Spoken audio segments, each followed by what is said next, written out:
Finding the right pair of running shoes can be tough with all the options out there today. So we're here at Top to Top with Garrett Hamilton, who's going to give us some tips on how to find your perfect soulmate. He's going to break down the basics and show us how to find the right level of foot support.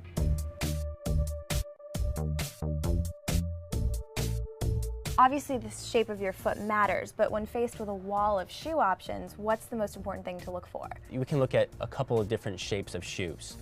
First of all, if you have a wider foot, you're going to be looking at Asics, Mizuno, and Saucony. For feet that run narrower all the way through, we're looking at Nike, New Balance, and Brooks.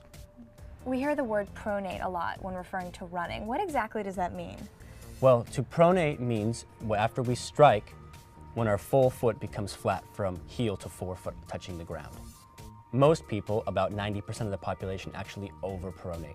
So if we look at this rocking motion here with your ankle and your arches collapsing, tells me that you do have some overpronation going on. We do want a moderate stability shoe just to lift you to this neutral position here.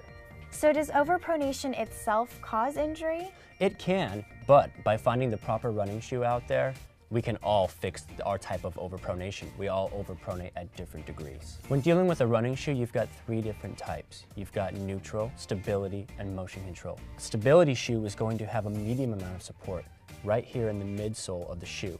It's a grayer tint that tells you that it has a more dense material to stop pronation. Neutral meaning it has no pronation support at all.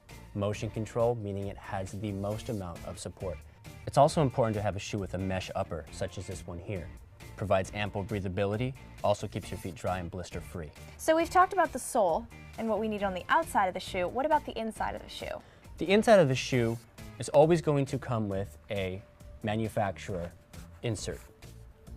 Don't be fooled by feeling the insert and believing that you might need more cushioning.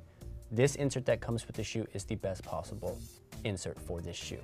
Now, is that because all the cushioning and support you get should be from the sole? That's exactly correct, in the midsole of the shoe right here. All right, so let's get me fitted. Although a runner might know their shoe size, we always want to go ahead and size the runner each time they are fitted for shoes. Feet can change over time.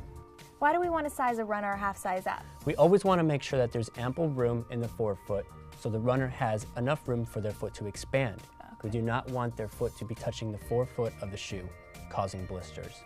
You want to go ahead and generally lace your shoes up, not too tight, just pulling the laces till they stop. We want to give the foot room to expand inside the shoe. Make sure your feet are not slipping out in any way, that there are not any hot spots, basically any areas of the shoe that are irritating your feet. Okay. We want to make sure that we check the tip of your shoe here, that your toe is not touching the end. These feel great. I can definitely feel more support. Awesome. Less pronation. My ankles feel really good. I mean, I think it's safe to say that finding the right running shoe is definitely an investment, but it's worth it. So you want to splurge on something with the right level of support, regardless of color, style, or brand. Happy running, and see you next time on Fit Sugar TV.